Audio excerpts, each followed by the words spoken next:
Third down and 20. What is going on? Welcome back. 3rd and 20 podcast, episode 52. My name is Frank Entwistle. We got the main man, the co-host himself, Mr. Ryan Steed. Steed, how are you doing today? Doing good. Got some good segs today, and I'm ready to talk them out. Let's just get right into it. NFC South, over-unders. Let's start off with your boys, the Falcons. Falcons are, I believe, the same exact line as last year at 7.5. Yes, unchanged from last year, but an extra game. We both took the bait on them last year, hitting the overs when it hit under. Steed, let's start it off. How are you feeling with your boys? Well, I'm a little depressed right now because, the all-time great Julio Jones is gone, and I've been cheering for him for the last decade. So that's tough, but, you replace a freak athlete with another freak athlete of Kyle Pitts. So I don't really expect the offense to take a halt like some people do. I still think it will be top-notch. You got Ridley, and you got Kyle Pitts. You still got Hayden Hurst. Russell Gage should step up. The more of the fact is, I'm more questioning about their defense. I mean, they bring in Dean Pease, who I know you're a huge fan of. He's done some great things, especially with those Ravens teams. But they lose a couple key pieces, especially in the secondary, and Keanu Neal and Ricardo Allen that needed they're thin there. You still got a young A.J. Terrell, who's your number one corner. Don't have a true second corner on this team, and the pass rush. You're really banking on Dante Fowler to have a turnaround season and to help alongside Grady Jarrett. That being said, 7.5, because I still like the Falcons' schedule. I think it's favorable to them where they have a last place schedule. And if you look from their season last year, the points margin doesn't really add up where they only gave up 18 more points than they scored last year, and we obviously know that's from all the second half blown leads that they had. I'm saying with a little new management, I'm not expecting this team to make the playoffs, but with new management coming in, a new era of Falcons football, they can get 8 wins. I'm taking the over. I'm taking the bait again. I'm riding with the boys. Falcons over 8. I'm not going to be taking the bait. I'm going to be taking the under for a lot of the reasons that you said. The first being, I just don't trust their secondary. You added a couple guys in the draft, Richie Grant at a UCF, Darren Hall in the third or round 4 as well, or basically a glorified third rounder's third pick in the 4th round, which I think should help out.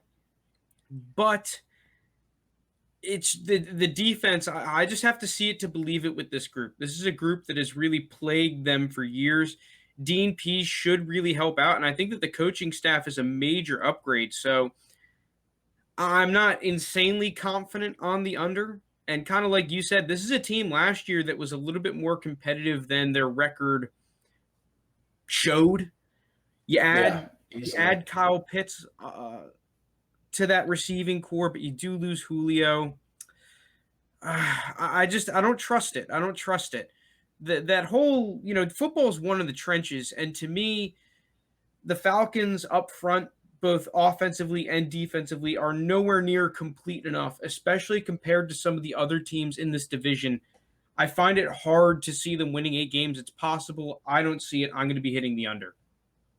Yeah, especially they lose Alex Mack too. That's huge. Yeah, that sucks. Alex Mack was definitely not insane, and he definitely fell off. But man, it's still he to me was the leader of that group up front, and now he goes to Shanahan. I thought Shanahan got a steal there at center. But let us move on. Let's go to the Saints. Saints, I think, are the most interesting team in this division. Hands down, it's not close. They're a team, they obviously lose Drew Brees, which is a huge loss for them, right? You lose your Hall of Fame quarterback. And on top of that, they really didn't have a ton of room to maneuver this offseason because of the whole cap scenario. They didn't have a ton of draft capital. So they kind of have to just run it back with what they got. And they lost a couple of pieces like Trey Hendrickson. They lost their corner. I know they lost one of their corners. Janoris Jenkins. Yeah, Janoris Jenkins. So I think we can all agree that their roster is not going to be as good as it was last year, but that's priced in. Their over-under last year was 10.5, which hit the over, and now it's a game and a half lighter with an extra game in the season, so their over-under is at 9. Steed, I'm going to throw it to you. What are you thinking on the Saints this year?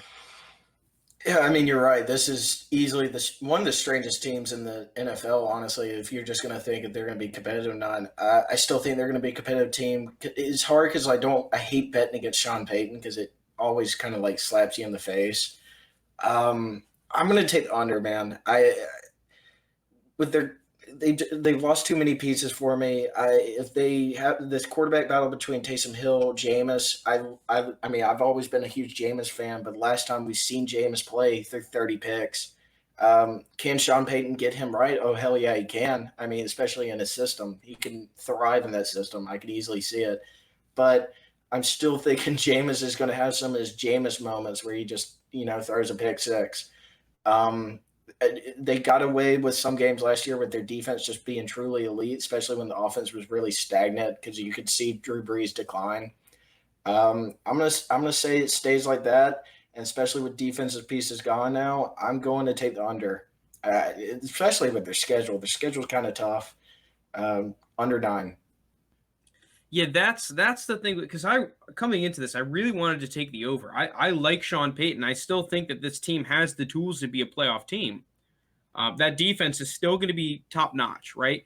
And they're like a team of underrated players defensively, outside of Marshawn Lattimore. Like Chauncey Gardner-Johnson, I think is like one of the best D-backs that does not get recognition at all. Like this guy is a stud.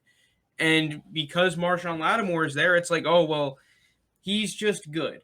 Demario Davis, right? One of the top linebackers in the NFL that just doesn't really get that top linebacker recognition. Same thing with Cam Jordan up front. Cam Jordan, year in and year out, is one of the most consistent pass rushers in the NFL, but he's just not looked at in that light. They have a roster of these guys on defense. And losing players like Trey Hendrickson and Janoris Jenkins, it hurts, but I don't think it's going to kill this group. I really don't. And you add Peyton Turner in the draft, a guy that you liked a lot, a guy that you thought was one of the more underrated players in the draft. Not underrated anymore. He went in the first round, but still. Yeah, shocked to see that. Yeah, like a good player that you expect to replace a guy like Trey Hendrickson up front and get some more pass rush outside of just Cam Jordan. But like you said, that schedule, this team has one of the more brutal schedules I've seen. You don't have a ton of easy games. The only easy games you really have are you have the Jets. And I think you're on the road against the Jets, which sucks. And you have the Falcons twice, but it's still an in-division game. So you can never really rely on that to be an easy game. Even though the Falcons are the Falcons play the Saints tight. If there's anything we've seen from recent times, you have a great matchup up front because the Falcons' rush defense is actually really good. They were one of the top rushing defense groups in the league last year. And what's y'all's middle linebacker's name? Dion? Yeah, Dion. Dion Jones matches up against Alvin Kamara. He's one of the only linebackers in the league that has been able to do that consistently, in one-on-one coverage especially, where if they want to play tight man or just have their linebackers try to play zone against Kamara, Dion Jones has been one of the only middle linebackers in the league that's, hey, I can tackle him in the open field. We see it time and time again with other defenses that, hey, if you have Alvin Kamara one-on-one against the linebacker, it's a complete mismatch. Not against the Falcons, it's not, and they're able to mitigate. He got his first touchdown against the Falcons, I think their second game last year, which is kind of crazy to think about, right? Because you play him 2 times a year.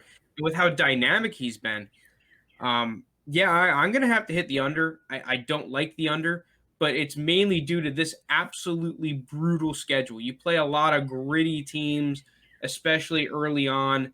You don't have the quarterback situation figured out. I still think this is a scary team. It's just it's going to be tough to hit 10 wins. Let's move on, though. We have another really interesting team, the Panthers, because this is a group that me and you both really like. We both really like Matt Rule.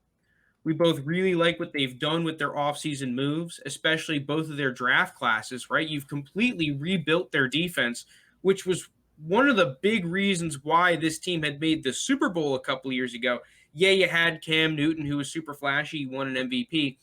But at the end of the day, they had one of the top defensive groups in the league for a couple of years, led by a guy like Luke Kuechly.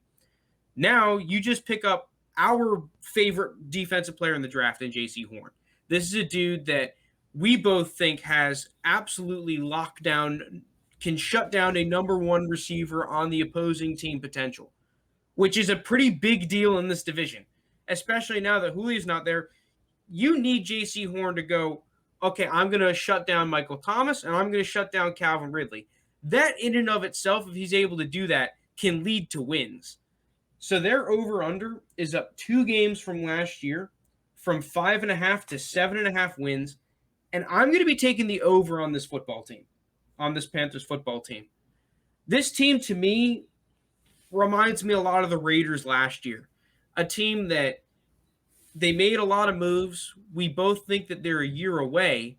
But because of the favorable schedule early, I think that this team can kind of get on a roll. I would not be surprised to see the Panthers being in the playoff race early on, but then when their schedule gets hard and you know you're a young team, right? That's where football, the money is made, right? That's why you see a team like the Bucs last year. They struggle at first, team of veterans, veteran coach, veteran quarterback, they're able to overcome adversity and go through. Whereas the Raiders last year, young team, you start to lose momentum, you start to lose it, right? I think that that's what we're going to see from the Panthers this year. I think that we're going to see them come out of the gates hot, be a 5-4, 6-3 kind of football team, but then by the end of the season, they're going to kind of fade out, but still be that 8-9, 9-8 football team, which hits the over. Yeah, this one's a tough one for me too, because whenever I was looking at the lines, I was either choosing the over on the Panthers or the Falcons, and I'm going to ride the under on the Panthers. It's tough. I mean, I love Mark Rule, I love Joe Brady, but it's hard for me to bet on Sam Darnold. I'm kind of out on him. I know McCaffrey's coming back. That's a huge plus for him. I do love their defense with Derek Brown, and now, like you said, JC's. I mean, a lot of people say it's hard for a rookie corner to be the day one number one guy. I don't think he'll struggle with that. I just still think they're a little too young. Will they be competitive in these games? Hell yeah, but I'm gonna take the under. I think this is somewhere around like a 6 or 7 win team. Like they're gonna be around this line and it's gonna be close, but I'm gonna ride the under on them. Yeah, I think the big thing for the Panthers this year is what are they going to do against the Saints, right? This is a Saints team that I feel like has really owned the Panthers under Drew Brees and under Sean Payton. The games have been close sometimes, but it seems like I don't have the stats on it, but it felt like every single time I watched them, it's a close game, but it's the Saints ended up with the W. Are they going to be able to turn that around this year? Are they going to be able to, let's just say, at least split it, right? Let's take the home game. Are they going to be able to do that, or are the Saints just going to under Sean Payton just own them again? I don't know. It's tough. I still do think the Panthers are a year away, but man, every single move that this team has done, I just love. And eventually, if you do everything right, it leads to wins on the football field. And I think that second year under Matt Rule, they played a ton of close games last year against some really good football teams. They just weren't able to find wins. I think that this is the year that they're going to be able to start finding those wins in these close games. So let's move on to our last team. The reigning Super Bowl champions, the Tampa Bay Buccaneers. Tampa Bay Buccaneers, their line is increased from last year, unsurprisingly, to 11.5. 15. I was about to say 15. Raised from 10 games to 11.5. Yeah, imagine it was 15 games. I think that we're kind of both in the same boat here, and it's just that you can't bet against the GOAT. You just can't do it. Last year, I wanted to take the under on him, but 10 games with Tom Brady as your quarterback last year, I said, dude, you just can't do it. You take the over. even at 11.5 games, man, you just can't bet against Tom Brady. If there's one thing you ever learned, you can't do it. So I'm taking the over. I'm on the over as well. I took the under last year, and I was really doubting the super team, like all the hype up, and God, did they prove me wrong by winning the Super Bowl. But I still love this team. You bring everybody back, and I know how everyone says like you can't.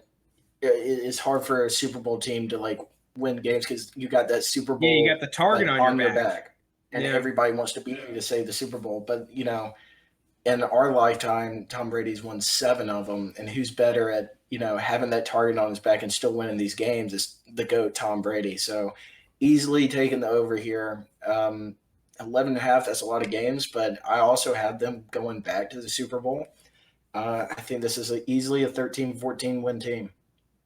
So the thing that's interesting, kind of like you said, you just mentioned with the target on the back. I mean, they had the target on their back last year because they were that super team, right? And now it's no different. You get everyone back. We can make the argument now, Tom Brady's second year in the system. You get a whole lot of people more familiar with each other, that chemistry built, that the team is even better this year than it was last year. On top of the fact that they just add Joe Tyrone in the first round, who I think is a great little snag at the last pick in the first round to add to that pass rush up front. Man, this is a scary football team. This is a really scary, and you even were able to keep guys like Antonio Brown, who you didn't have at the beginning of the season last year. So now, if we get Antonio Brown on the same page as everyone else, you can easily see why this team could easily reach a new level than it did last year. And like you said, be a 13, 14, maybe even 15, like I kind of said earlier, 15-win football team. So yeah, I'm taking the over on them as well. I think the last thing to say though, before we move on to our next segment, and this is in favor of the Bucs, is that looking at these schedules, I think that the Saints got the most shafted out of all the schedules. Yeah, the Bucs, it's not easy. You have tough games, but the way that it's laid out a little bit, and the fact that the Bucs last year were just so good at beating teams they were better than, and it's no different this year. They're better than a whole lot of teams they're playing against. The Saints are going to be on paper a lot worse than last year, which gave them a lot of fits in the regular season. I think that everything is pointing up for them to hit their over. Yeah, what just sucks for the Saints is since they won the division last year, they get that first place schedule, and you lose so many guys on your roster. I mean, that doesn't change what's coming in the next year. You got to play these first place teams, and I don't know. It's going to be a tough road for them, especially they truly don't know who their quarterback is yet. Yeah, that's tough. I mean, you were kind of saying earlier that you think it's going to be Jameis Winston. I'm not sold on Jameis. I really think that this could be a sort of 2-quarterback kind of a thing, or maybe Taysom Hill could just be the outright starter. But let's move on. Let's do top 10 NFL running backs. So I made my top 10 list of NFL running backs. We did these last year. So I really wish I had on hand what I had it as last year, but regardless, let's go into it for this year. So I'm going to do my top 10 for the NFL. Then after this, Steed is going to go into his top 10, but for college football. We're trying to get more college football in the ranks here. So with that being said, let's just get into it. My number 1 overall running back in the NFL, I'm not sure this is really a huge surprise. It's Christian McCaffrey, the running back for the Carolina Panthers. This is a guy that he just does it all. He's an incredible receiver. He could probably just line up as a receiver. If he wasn't a running back, he could probably make a living in the league as a receiver. Yeah, he's a great pure runner. He fits every system. He's a great pass blocker. He is like the total package in what you want in a modern day running back. So Christian McCaffrey, for me, number 1 running back in the NFL. Do you have any thoughts on that? Anything? I mean, he'd be my number one. Derrick Henry would be the only one competing with him in my eyes. But yeah, you're right. He does it all, and it sucks that he was hurt last year and really didn't get to play. But McCaffrey's just going to come back and be the same guy, if not better. All right. Number 2 running back in the NFL. And this is might come as a surprise to some people. I think that he's been dropping a little bit. And for me, that's Saquon Barkley. I haven't given up on Saquon Barkley. This is a dude, and it's funny because I wasn't even huge on Saquon Barkley coming out of the draft, right? I thought he was a good player, but I thought that the Giants reached on him, and I thought he proved me wrong because this is a dude that he's a home run hitting running back, but can still play consistently and get those consistent yards and be a guy that I just feed the football to and can make a living that way. Let alone the fact that you can give him the ball a bunch of times and he'll break one every game. To me, the Giants' offensive line finally got its crap together towards the end of last year, like midway through the season last year. And I think that that'll be to the benefit of Saquon Barkley this year. It was when Joe Judge personally took over that offensive line group. I really think that we're going to see Saquon explode. I picked him for comeback player of the year. I just think that we are really, truly going to see what Saquon Barkley, why he was picked so early in the draft, and why everyone believes that he's one of the top running backs. I think we're going to see it this year. My number 3 overall running back, Derrick Henry. No surprise there. Just got 2,000 yards. He's an absolute beast. I think that we will see it again next year. Derrick Henry putting up great numbers. He's in an offense that really fits what he tries to do. You just feed him, and he will get yards. Number 3, Derrick Henry. I guess the reason why I have him at number 3 is you have been able to mitigate Derrick Henry before. I think that's the only thing. If you really are a sound defense, you stack like 9 guys in the box, you can shut down an outside zone team and shut down Derrick Henry, especially by trying to get him to stop his feet in the backfield. We kind of saw it in that playoff game against the Ravens. So I guess that's the reason why I do not have him at number 1 or number 2 compared to these other dudes. My number 4 overall running back, Nick Chubb. Personally, one of my favorite running backs in the NFL. This dude is an absolute monster. He was hurt for a couple of games last year, which I think kind of mitigated his numbers. But if you look on a per carry basis, there's no one better than Nick Chubb. Really. Like, the guy is an absolute monster. I'm surprised they don't feed him the ball more, to be honest. He really splits carries with Kareem Hunt. I mean, when you have Kareem Hunt as your number 2, it's hard to not have him in the game also. Yeah, I think that's the main issue. It's just, to me, as a pure runner, Nick Chubb is the best. Maybe you can make the argument for McCaffrey. I personally think that Nick Chubb is just the best. He's the prototypical, him and Derrick Henry are the prototypical guys of every single carry you give these dudes, they just get better. And defenses don't want to have to tackle these guys 20 times a game. So Nick Chubb, for me, probably a little bit higher on my list than the consensus list. Number 5, and this is the last running back in this tier 1 group of running backs, is Alvin Kamara, the New Orleans Saints running back. Alvin Kamara is insanely slippery. That's the first thing that you think of when you watch this dude. You look at that. You remember that run against the Packers where he breaks like 20 tackles for a touchdown and like a 50-yard touchdown? It's crazy when you watch him because it doesn't even look like he's moving full speed, and he just is making everyone miss. You're like, dude, how the hell is he breaking all these tackles? It looks like he's just waltzing down the field breaking tackles. Dude, he's just so shifty. Yeah, he's so shifty. I think the only reason I have him at number 5 is that some games he's not that running back that you can just hand the ball off to on outside zone or inside zone, and he can just eat like I think some like the top 4 guys probably could.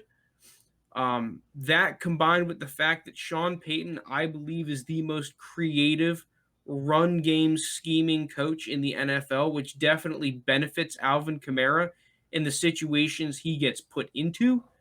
So Alvin Kamara for me, number 5, but the last of my tier 1 running backs. These guys, for the most part, are relatively interchangeable. And depending on the type of offense you run, you can re-rank these guys if you were a coach kind of choosing, like in a fantasy draft, choosing any one of these running backs. Depending on your scheme, I could put Derrick Henry 1 if I want to just run what the Titans do, run outside zone 60% of the time and just pound the rock, right? You'd want Derrick Henry and Nick Chubb. If I want to use my running back in the passing game a lot, well, then it's going to be Alvin Kamara and Christian McCaffrey that are going to be number 1, right? So these top 5 guys, I think, are easily the top 5. Which coming into number 6 might be. Do you have something you wanted to add to it?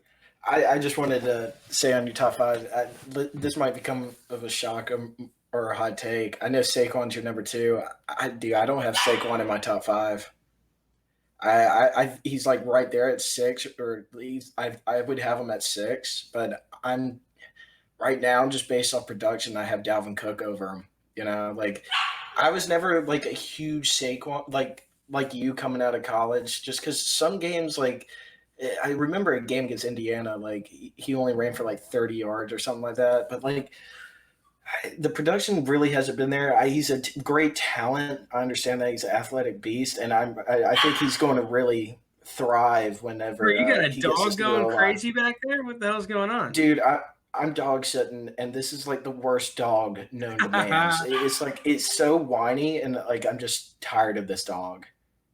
But other than that, like I think Saquon will produce good, but like just going off production the last 2 years, I mean, like this is why I would have Derrick Henry over him as well, is because Derrick Henry's ran for almost 1,000 yards to the next guy. You know, it's just yeah, I agree with that, but at the same time, Derrick Henry's got way more touches than a lot of these next guys. Yeah, I mean the Titans are ranked 30th in pass attempts, you know? Yeah. Like I'm not my list here is not, this is from a talent perspective. This is not from a fantasy football perspective or a numbers perspective. It's from a pure talent perspective. And I think that we can both agree that of these top 5 guys, Saquon Barkley has been in the worst system to produce good numbers. I mean, on top of the fact that he's gotten hurt, the Giants offense for a large part of the past 4 or 5 years has been kind of a disaster of a run game, especially because their offensive line was just trash. And I feel like they finally got it together. So now that they finally have it together, I think that we'll see Saquon Barkley kind of explode. On top of the fact, people crap on Jason Garrett way too much. Jason Garrett, in terms of run scheme, is pretty good. I mean, he had phenomenal offenses, especially running the football in Dallas, right? In the past 7 years, he had like 3 or 4 top 5 rushing offenses in terms of yards. With both Ezekiel Elliott and DeMarco Murray. So it's not like he was just carried by Ezekiel Elliott. Like he did it with 2 different running backs. Yeah, he had a good offensive line, but what good running game doesn't have a good offensive line? I think that's kind of a moot point. Yeah, and look at Zeke's production 1 year after Jason Garrett. I mean, he's not even in my top 10 list. So, yeah, you can make the argument, it's because Dak Prescott got hurt, this, that. I'm not buying it. I think that Jason Garrett leaving had a large part to do it, and now you get a second year in the system. He's finally healthy. I think we really are going to see Saquon explode. But enough of Saquon. Let's go into my number 6 guy, which is Dalvin Cook. I know it's a little bit of a hot take that I do not have him in my tier 1 of running backs. I know a lot of other people would. I actually think that Dalvin Cook is kind of in a tier of his own, right below my top 5, but above everyone else. And one of the main reasons for that is Dalvin Cook is a great running back. I'm not saying he's not. Especially mentally speaking, he's got great vision. He's a threat in both the running game and the passing game. And he does exactly what you want. And he is a running back that you can hand the ball off 20, 25 times in a game and he'll produce. I think that there are a couple problems that you have with Dalvin Cook. One, I think of all these dudes, his numbers are somewhat inflated because he's in a great system. I think that Minnesota, the past couple of years under Stefanski and under the Kubiaks now, because you had his son's the OC, you had Gary Kubiak on last year, and I think 2 years ago, it was a great run game for them to be in.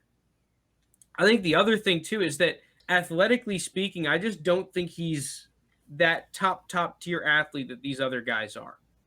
Yeah, he doesn't compare to a McCaffrey or Saquon athletically speaking, Yeah, which I think just does cap his upside to a certain extent. I'm not saying that Dalvin Cook is a bad running back. I don't want it to come off that way.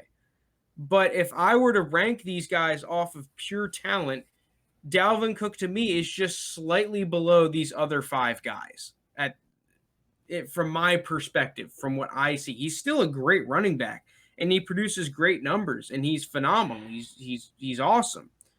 But I just don't think he's in the same tier as the other 5 guys. So number 7 for me, Jonathan Taylor. This is a dude that I loved coming out of the draft. He was easily my number 1 running back. And I think that once you saw him get going the second half of last year, he proved why he was the best pure runner in the class. And I think that he got a lot better in the receiving game as well, which did come as a shock to me a little bit. Apparently, he's been working on it a ton in training camp this year, so it'll be really interesting to see if he becomes a great receiver as a running back, what he can do, if he can transcend to the next level and become one of these tier 1 running backs. I personally think he has the talent to. So for me, Jonathan Taylor, number 7, has a ton of upside, can easily jump into the top 5. Yeah, I like that. Number 8, Aaron Jones, probably one of the more slept on running backs in the league consistently. Part of the reason I agree with him being slept on is that he's been in some great offenses, right? Yeah. At the end of the day, he's just, when you have Aaron Rodgers as your quarterback, it opens things up for you in the run game. And not only that, as a receiver, he's pretty good, which has been a huge, like having Aaron Rodgers, right, being able to go through progressions insanely quickly, quicker than anyone not named Tom Brady, basically. It has really helped him out and really helped out his numbers. But at the same time, he needs more respect on his name.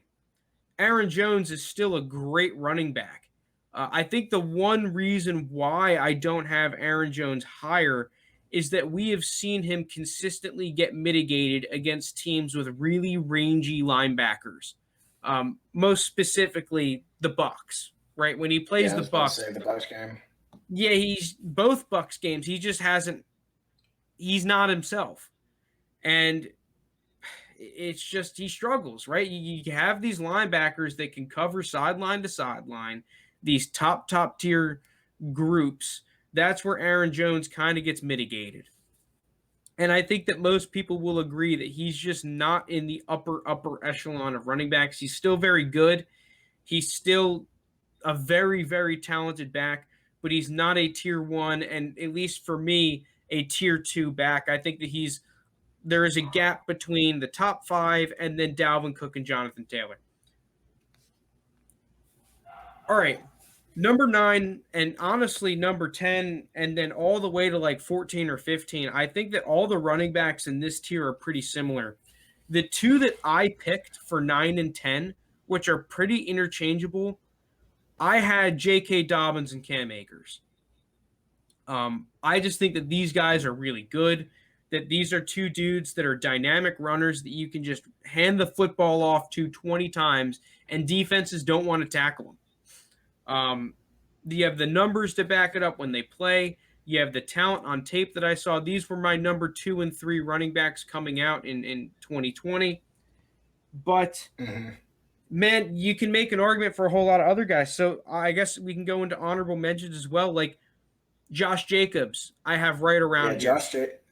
I still would put Josh Jacobs over J.K. Dobbins for me. I mean, like, he's still really young. I know that he had a little bit of a down year last year, but I mean, we've seen backs have down years. We've seen Derrick Henry have a down year and then come back and be an elite enforcer. So I still love Josh Jacobs. Yeah, I think Josh Jacobs could be in here. We could easily see some of those other 2020 backs, right? Whether it's Antonio Gibson, Clyde Edwards-Helaire. I know a whole lot of people like DeAndre Swift. I am not on that train, but you can make the argument for him. Like, we could easily see come the start of the season, one of these dudes firmly cement themselves into this top 10 list. Other guys, right? Ezekiel Elliott. I think, if you're a Cowboys fan, you're probably screaming on the top of your lungs for Ezekiel Elliott. I personally think that he is out of my top 10, but you could definitely make the argument with the consistency that he showed that he should be on here. Another guy, Austin Eckler. When he plays, Austin Eckler is fantastic. And I think that he deserves an honorable mention spot on this top 10 list. I mean, there's so many dudes. Miles Sanders, I think that you can make an argument for. And if you were to pull people last year, he probably would have been on a whole lot of top 10 lists. Kareem Hunt, right? Just kind of in the shadow of Nick Chubb, he probably is on some top 10 lists, and there's definitely an argument for him to be on some top 10 lists. Are we missing anyone? Chris Carson could be Chris Carson. around that range. Mm-hmm. Other than that, I'm not throwing the most recent drafted running backs on here just because we haven't seen them. Yeah. I think that I'm not going to put them on there. But yeah. I'm surprised. I thought you put Javonte on there. No, I'm not going to. I think talent-wise, he's up there. Oh, yeah. But, yeah, I'm going to exclude the 2021 running back class for now. So, with that is my top 10 running backs. Comment down below if you disagree, if you have any critiques on my list. But Steed, let's now go into the college football game, right? So I did the NFL. Okay. Steed went out and he has his top 10 college football running backs. So Steed, why don't you kick it off? Who is your number 10 running back in college football? Number 10 is going to be a similar face to, or a similar name to some is Frank Gore Jr. Yeah, Frank Gore's son. He plays at Southern Miss. He's a true freshman last year. I got him logged at. He finished the season 708 yards, averages 6 yards a carry. Not much in the passing game, only catching 9 catches last year. But he's a smaller dude. He's 5'8", 165. But Frank Gore, that really wasn't that huge either. I like his game. He's the only non-Power 5 conference running back I have on this list. You could probably make a statement for a couple other guys, but I think Frank Gore Jr. is going to be a beast, especially, he had great numbers in his true freshman year. At number 9, I got Chris Rodriguez Jr. This is the guy out of Kentucky. Impressive year last year, averaging 7.5 yards a carry. He didn't get many tokes of the ball. He only carried 71 times, but I mean, this guy has an act to get to the end zone, scoring 11 touchdowns last year for a Kentucky team that, where the passing game is not really viable. They have to run the ball, and not exactly their forte. Yeah, I mean, I can't name me the last good quarterback out of Kentucky. You can't. So Christian Rodriguez Jr., I think he's going to transcend well. I mean, a lot of people on this list is pretty much SEC. Yeah. SEC is just ran by running backs. Real quick with Rodriguez, I'm pretty sure PFF had him as – I know he was in their top 5 top-graded returning players in the SEC. I actually think he was number 1 or number 2 in terms of top-graded returning SEC players. So this is a guy that – I think that the real, the college football guys, right, the big SEC fans, they've heard of him.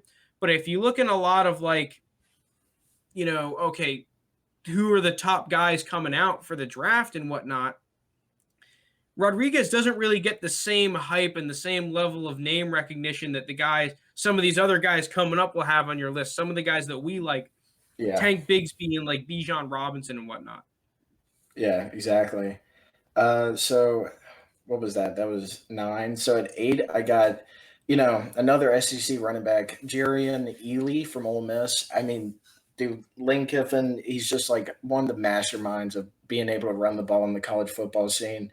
And his 21 games so far, he's at 1,500 yards rushing, and he's scoring 15 touchdowns. And also, he's a little bit of a threat in the backfield and catching wise with 35 catches. Especially with like how Ole Miss was. This is going to be the second year under Lane Kiffin. I really expect this team to, be able to move the ball with him. I mean, their offense is already pretty nice. Especially if Matt Corral takes that extra step and becomes the guy, I think that really helps out Jerry on Ely a ton. Next, I got, I can't leave an Alabama running back off this list. I got Brian Robinson Jr. This is a guy who's been at Alabama. This will be his 5th year. He's going to be a super senior. He's sat behind, guys like Najee, just been that second back. But when he gets in, this Alabama running back, he's very productive. Got him averaging 5 yards per carry, and especially with more of a role in this offense next year. I expect like his numbers to increase and maybe get like some looks because he's going to be older back. But if I remember, like Josh Jacobs, when he played for Alabama, he played that 1 year. And one thing why people really loved Josh Jacobs besides his game is he didn't have the mileage. I think this is another guy, who hasn't played a ton. And he this just Alabama bursted role. onto the scene, I remember, right? Like a couple of games into the season, once he starts playing a lot more, it's like, whoa, this guy's good. And then, I mean, he jumped from being a late round guy at the beginning of the season to a first round pick. I mean, that's what happens with a lot of these Bama guys, right? You have to wait for your turn, but once your turn comes up and you show out, the sky's the limit for where you can go.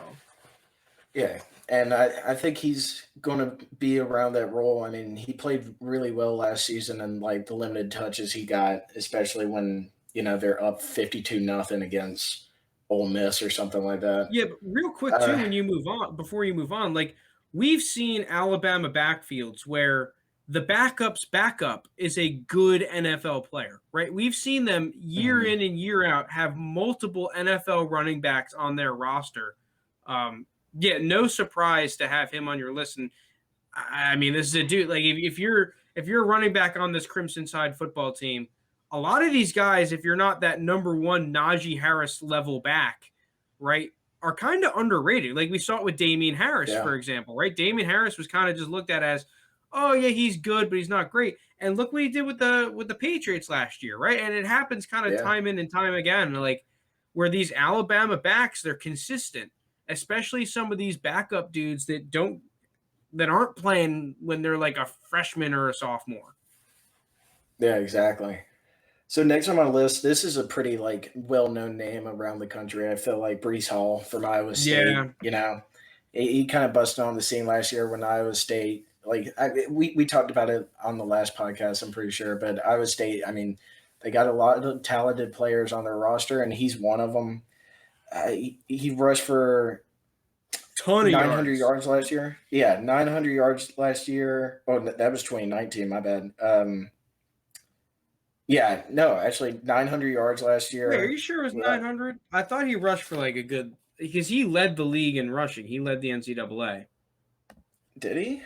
Yeah. I'll look it up real quick. We can go on. I might be looking at his rookie campaign then. But yeah, I mean, also like he is pretty viable. He got 1,572 last year. Oh yeah, he did. I thought that was with 21 touchdowns. This dude. I mean, he's crazy. I expect the sky to be the limit for him too. I hope he doesn't fall off a little bit because like I could see them relying on him a lot. But the good thing is they have Brock Purdy too. So, they have it all. They have the college quarterback. They got the dynamic running back. So I really like him in this offense. Next, I got wait, hold on real quick. I'm surprised you don't have him higher because I know that Breece Hall right now is like a top 4, top 5 guy for most people. I don't want to put him how like I don't want to put him in that same tier as a Chuba for me, because like Chuba like had some crazy years and then like last year kind of like fell off and you saw that in his draft stock. And I'm not going to relate like their game a whole lot together, but the other guys in my top five, I just solely like them more on like either it's just like their athleticism or what they do on the field a little more than Brees Hall, and especially like if they play in a better conference or whatever. Because most of the guys left are like either play in the Big Ten or in Yeah, SEC. I'll give you that at Besides, least. I'll give you that because Brees Hall, to me, obviously he's a good back, but he does seem like one of those dudes that people see the rushing total next to his name. They see he's number one on the chart, and it's like, oh, well, that guy has to be good. And then they haven't really looked at him a ton. yeah, so it's just like that. Like I don't know why he gives me that Chuba feel, but he just does. But the next guy, same conference, Big 12, but I'm really huge on him is B. John Robinson. I talked about him a little bit on the last episode. When I think you're really about to see him bust on the scene, especially with Sarkisian there now. I think he's going to really elevate his game to the next play, and he's going to like come into as a talked about as a like a top 3 round draft pick in my eyes. He's just very athletic. He runs well. He's a shifty little guy. A lot of people Next, have him as the number one running back right now in college football in terms of like a pure talent perspective. oh yeah, And I like think number one for 2023. Yeah, he's out of Texas. So it's going to be interesting to see what he does. I know we both like one of his teammates, not teammates, classmates. They're in the same year over him. So yeah, he'll be on your list. Yeah, he will. Next, number 4, UGA. Kind of same thing, like Zamir White from UGA. Kind of same thing from Alabama. UGA, like, if Alabama's not RBU, then UGA is. They just have cream of crop. Zamir White was a 5-star, number one. I'm pretty sure number one running back in his class. The thing is, like, he's going to be cutting carries with James Cook, Dalvin Cook's little bro, but he's still going to put up great numbers, and he had a great season last year, and he wasn't even really the number one guy. So next, number 3 is a returner. He didn't play at all last year, but I'm sure like everybody's like awaiting his turn, especially Oklahoma fans, is Kennedy Brooks. His first 2 years in 2018, 2019 just lit it up for Oklahoma. He sat out last year because of COVID-19. He comes back, and you got to think, he's got to be extremely healthy, and especially in that Lincoln Riley offense and with Rattler, like he's going to put up some crazy numbers. I like to see him get attention as maybe even looking as a day 2 guy. Next is a little interesting because he is not a huge guy. Deuce Vaughn out of Kansas State. He's only 5'5". Well, what spot are we on your list right now? Number 2. Number 2, Deuce Vaughn, the 5'5" running back at number 2. And maybe it's because I just like underdogs, or when you turn on Deuce Vaughn's tape, you could just see how small he is. It's just like, 5'5". I think I was that in like 9th grade, or like 6th grade. But like, look at him. Like 10 games last year, 642 yards on the ground. 5 yards per carry. That's really good. But also in 10 games, he caught 25 passes. For almost 500 yards, where he's averaging right there 17 yards per catch. This guy, ridiculous for a running back. Yeah, when you get this guy in the open field, he just makes people miss. He's so shifty, he's so agile, and this is why I have him as number 2, because he's like one of the more interesting playmakers in the country. Because you would just don't let his size fool you, because like if you pair him up, if like he has to go up against a middle linebacker in open space, he's gonna make you miss from what the tape has shown. And number 1 is like our guy, Tank Bigsby out of Auburn. The beast. Yeah, this dude busted on the scene last year. 830 yards last year, averaging 6 yards per carry, 5 touchdowns. I'd like to see him get more involved in the passing game. I know that's a little tough with Bo Nix, But you know, you always have to throw a dig at Bo Nix every single episode. I mean, until he proves it to me, I will. I won't like until he proves it. But Tank Bigsby, number one running back, easily next year. Heisman hype. I see him as a contender if Auburn's really in it. Other than that, honorable mentions, guy from South Carolina, Kevin Harris. I mean, South Carolina hasn't had a good running game in a while, and he was like one of the lone bright spots of last season, rushing for over 1,000 yards in 10 games. You get him back alongside of a guy like Marshawn Lloyd, who's same class as Tank Bigsby, and I would look to hear his name because him and Tank Bigsby, they were like ranked like either I think Tate Bigsby was ranked a little before, but they were like neck and neck. And it sucks that he tore his ACL and all, but like expected It also him to come sucks on he the scene. chose South Carolina as a school to go play football at. Yeah, true. Another honorable mention, I talked about him a little earlier, James Cook from Georgia. What year is James like Cook? I'm pretty sure he's a junior this year. Interesting. Okay. Yeah, it's not hard to run with Georgia. I mean, you see their backs all the time, starting with, No Sean or Todd Gurley, and then you go Nick Chubb, Sony. So James Cook is going to be an interesting watch because I know Zamir White's their number one guy, but the thing is they don't like giving their number one guy 20 carries a game. Unlike like Tank Bigsby, like he's going to be getting 90% of the carries. They'll split it up half and half. So if he gets hot, I expected him to get a lot of touches. I forget his name. We talked about him earlier. The guy from Georgia Tech. Jahmyr Gibbs. Yeah, Jahmyr Gibbs. We talked about him a couple episodes ago when we were taking our overrated and underrated. I like what Georgia Tech's doing. And I think they got a little beast in Gibbs over there. And I expected him to bust on the scene and probably be one of the better backs in the ACC. Dude, I am shocked that you have not mentioned in your honorable mentions so far and on the top 10 rankings, Isaiah Spiller out of A&M. Because you're a big A&M guy, right? That's right now your number 2 team in the SEC. And he is like a consensus top 10 guy, I'm pretty sure, among most college football fans. What's up with Isaiah Spiller?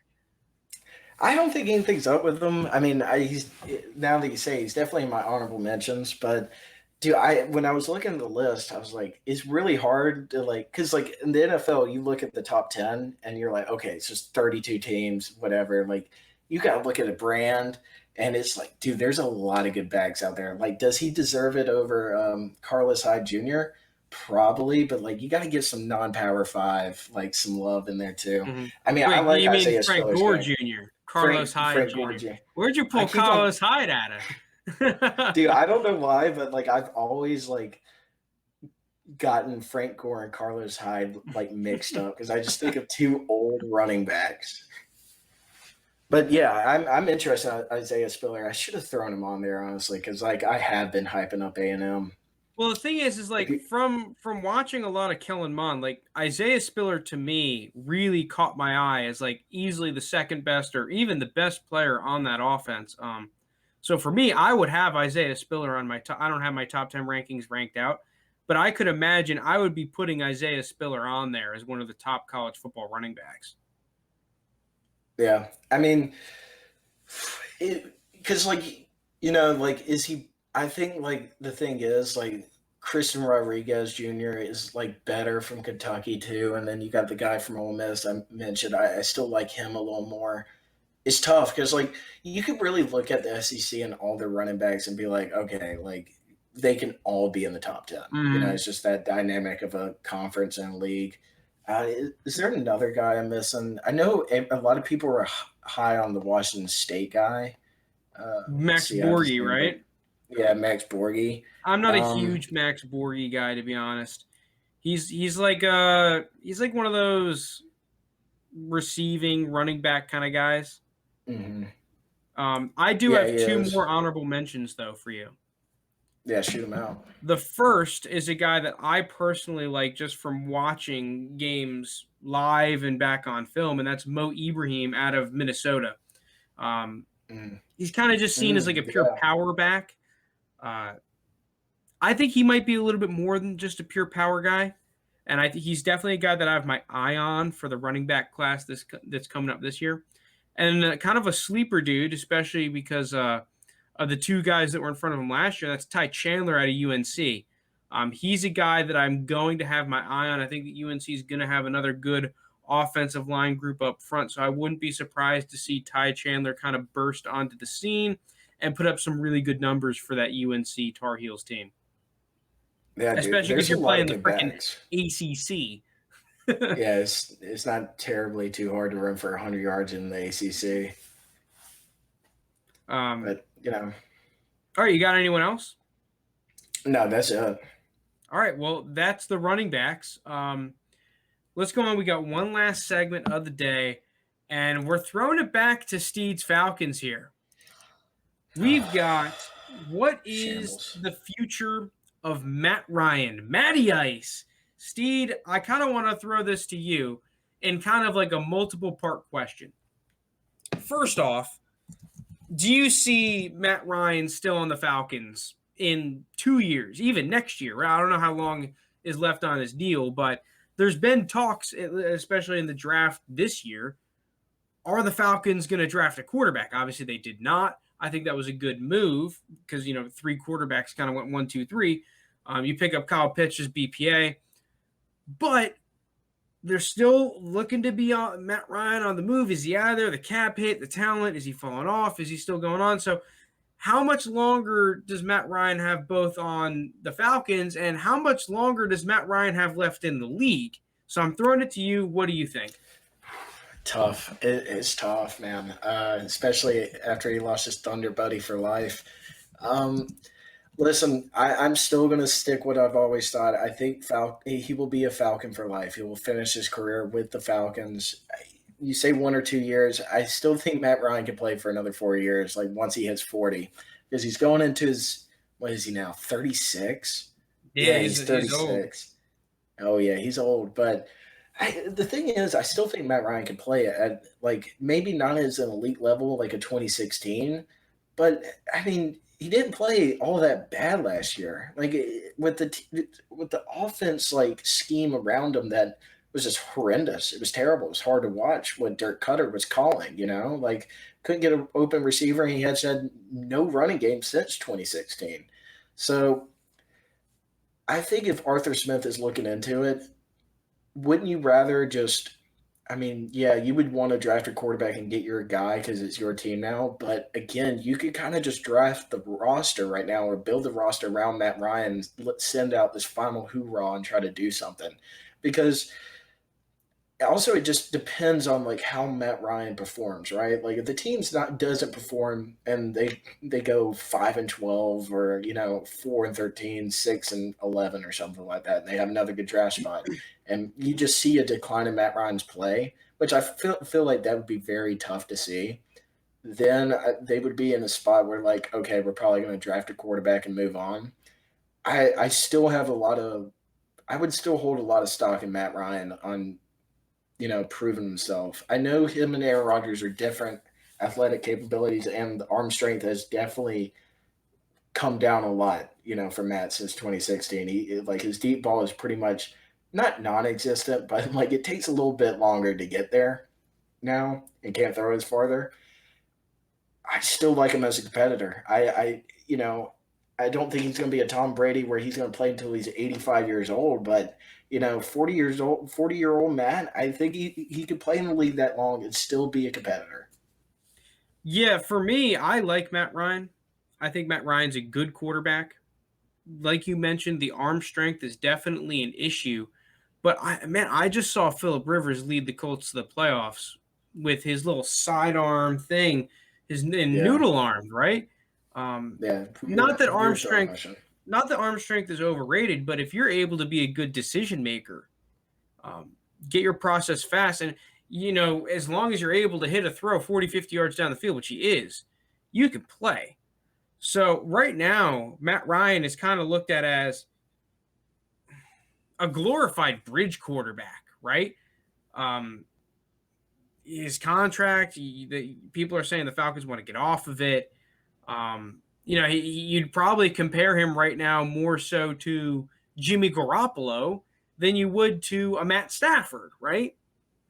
Which I don't necessarily agree with. I still think that Matt Ryan is a guy that has winning football left in him. I think that if the Falcons do get rid of him, there's going to be a good market for him in free agency, right? For maybe a team like the Washington football team that could really use him. If Fitzmagic decides to kick it next year, and all of a sudden Washington football team, let's say they're still a good team with that good defense, they're looking in free agency, and well, who's the best guy available? It could easily be Matt Ryan, and he could easily take that team to the playoffs in that division. So I still think Matt Ryan stamping it down 3 good years. I think Matt Ryan has 3 years of good, winning, franchise quarterback level football. That's what I'm calling. After that, I don't know. I do. I just, I don't see him playing for another team other than the Falcons. Even if it was brought up, I think. Really, I can't see it. Yeah, I don't think it would. I don't think it would ever happen. Yeah, but dude, if the Falcons are picking top 15, and there's a good quarterback available that they could trade up for or is on the board, I could see it happening. I don't think they're going to be picking in that position ever again. Well, ever again, but in Matt Ryan's later duration. I'm telling you, the best time to sleep on the Falcons is the best time to bet on the Falcons is when everybody else is sleeping on them. Sleeping with them? Yeah. Well, Falcons maybe. Getting around? Yeah. Well, I would hope. But, it's a good point, though. It's just – because, Matt Ryan's never the problem, right? But, his contract's so, yeah, big, the contract is rough. And that was the thing with Julio. It's not that we wanted to get rid of Julio and do this rebuild or whatever. Because we're not truly rebuilding. We're kind of, in a transition where, we have good pieces and they want to build on top of those pieces. But it's not a true rebuild, Well, the other thing, though, with Julio is that you were able to get out when you could. You had a team that was giving you a 2 and a 4, and you were off the hook of his contract, which is a large contract. It was $15.6 million fully guaranteed, right? For a dude that played 9 games. He played 2 games because the other games that he was playing, he was only playing third downs, basically. You had an out, right? Which maybe we would have seen that with Matt Ryan if they had an opportunity to say, hey, you could just kick it, no money, no dead cap, none of that. Yeah, maybe they get rid of Matt Ryan. But even if they do, it's I see another team jumping on that opportunity to pick him up and try to win. Yeah, when I say I don't see him playing for another team, I think this might be more of a fan coming out of me. But I think Arthur Blank would shut that down. I think it would be a little loyalty. Matt Ryan's is he said it, he's a son to him. I think he would go front office and be like, no, you're making him play out the rest of his career here. I don't care. Well, I think that Matt Ryan, if push comes to shove, will take a pay cut and all the he takes a pay cut every year. Takes a pay cut every year. Yeah, to try and get to help the football team under the cap. But I do agree with you that at the end of the day, the problem with the Falcons offense is not Matt Ryan. The problem with the Falcons offense was not Julio Jones or the receivers. The problem with the Falcons offense is the fact that they have spent so many resources trying to rebuild that offensive line group, and it's not worked out. This is a group that, listen, football isn't rocket science a lot of the time. It's, dude, when y'all made the Super Bowl with Kyle Shanahan, right, you had a great offensive coordinator, and you had a top 5 offensive line group in the league, statistically speaking, and on tape, right? They played well. And guess what? You lose a great offensive coordinator, and your offensive line deteriorates. There's a direct correlation. You start losing football games, and on top of the defense, right? It's not crazy. This is a group that up front y'all need to improve. You can't run the football consistently, right? You can't protect the quarterback consistently. That's not winning football. And then you have Dirk Cutter who, when you have a lead, will not run the football and did not refuse to run the football, which kind of directly led to a couple of losses. It wasn't even the fact that y'all couldn't get a first down. It was the fact that you took 15 seconds off the game clock and gave the other team the football back, right? Like, Yeah, that's not winning football. Well, I mean, with the coaching change, and it goes like complete 180 with Arthur Smith, who, like, based off his track record with the Titans, love to run the football. You might see a little something different here, but like, yeah, and you picked up Jalen Mayfield, a good little value pick. I think so too. I like Jalen Mayfield, and some people were projected to go first round. Yeah, you picked him up really early third round, so I like that pick a lot. I thought he was personally going to go second round. Yeah, so I thought we had a great draft, but alongside that, it's just, I know we talked about earlier with Alex Mack, and he is older and wasn't playing at that elite level that we once signed him at. But dude, I don't know who's going to be hiking the ball for Matt. That's the only problem. If it's Matt Hennessy, oh God, see you later. But no, actually, we drafted a center. We drafted Drew Dahlman. That dude from we drafted him from Stanford. His dad actually coached for the Falcons back in the day. Oh, cool. Yeah, so maybe like there's something happening there, because like I'm telling you right now, I know if Arthur Smith walked in and watched some tape of last year and they're like, who the hell is this Matt Hennessy guy? Like, that's why he drafted Dahlman, because he was like, dude, this guy can't play. But yeah, I think that's gonna do it for the episode. We're both Matt Ryan guys, so we're hoping to see Matt Ryan turn around for the Falcons this year. He's a good dude, plays hard. So we're hoping to see Steed's Falcons actually win some games, just hopefully not more than 7. But with that being said, that's going to be it from us. If you made it this far, thank you so much for listening. Thank you so much for watching. Hit the like, hit the subscribe, comment if you got any questions for us. I read all the comments. But with that being said, thank you so much for watching, listening. Peace out.